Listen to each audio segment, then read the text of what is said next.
You came over here, they bumping that old 3-6 Mafia. Yeah, Project Pat, Geek baby. Crunk, that old Pete Pat. Yeah.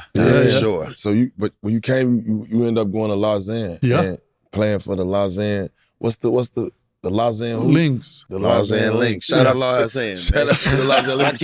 My kids spent a little time I now. said, yo, kids spent some time. Pipe down now, killer. Hey, so you basically had to adapt fast, and by that time you knew, okay, I got to get myself in shape. I got to be able to compete. My brother is also holding a high standard by getting drafted so high. Yep. And it's like I gotta follow that footstep. Yeah, I had to adapt because at first, like, Lausanne didn't have a basketball program, right? Oh, like word? they weren't good. They weren't good. A bunch of kids that they weren't good. They only had the two guys from Fraser that they brought in with a scholarship. Right. That made them good because those kids could play. The rest of the guys were like not there yet. So at first I was supposed to go to White Station, but that was out of the area that Pau was looking for a house. So that's why I went to Lausanne. Yeah. We started building something over there. Like we Lausanne started winning a lot of games, obviously, but the level of competition was, like, to me, when I was used in Barcelona, was really low. Yes. I was averaging like 25, 30 points a game. See what I'm saying? Yeah. So that was too easy. So I started to gain weight, and I took steps backwards, probably in my player development. But I learned how to adapt. And how to make it out in different ways, and that helped you too, because it's not only about left hand, right hand, all those things. It's about how can you see a path and follow it, or maybe figure out what you want to do with your life. So by my second year in high school, I had options to go to college, pretty much every college that I wanted to as a redshirt. Even Memphis State wanted me to go. Coach Calipari wanted me to go and play for them. Man. My parents wanted me to do that, so I stayed home with them. But it wasn't for me. I knew, like, at that time, like, I got to go back. I got to start over.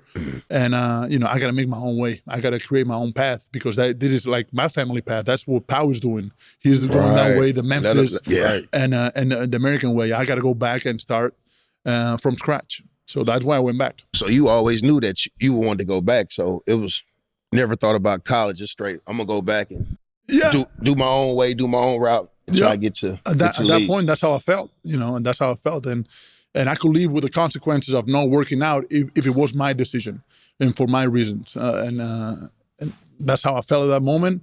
It could have went different ways, but it worked out. Yeah, and that's interesting when you say that, because it's like, damn, if I had a big brother, I ain't gonna lie, I'm going down with my big brother. We riding these whips.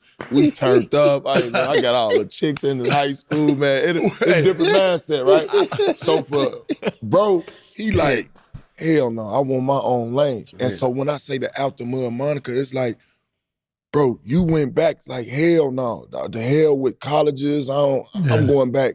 Grinding shit out the mud. And talk about going back with those experiences in playing professional basketball. Basketball. Don't get me wrong. I did take the escalator a couple times around Memphis. Hey, let me try this. I'm pumping a little flip.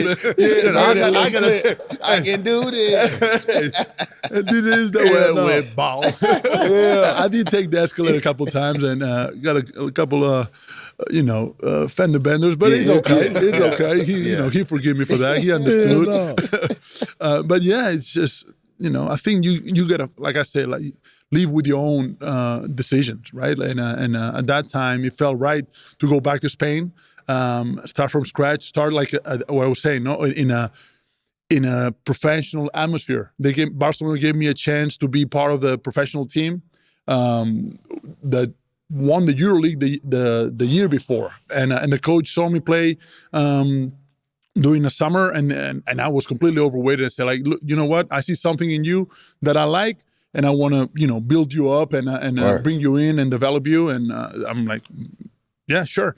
My dad made me like sign a contract the first year, like, okay, you can go pro, but you're not going to get paid. Because he knew that the NCAA didn't allow you to get paid and then come back. My dad thought that I was going to fail. I said, well, if you fail, you can still come back and go to school here in the States. Well, that was his thought, right? But, thankfully it worked out. I stayed there, figure out a way, like, guys in that locker room, some of them, they didn't really like Powell. So they thought, how I was, and they treat me a certain way.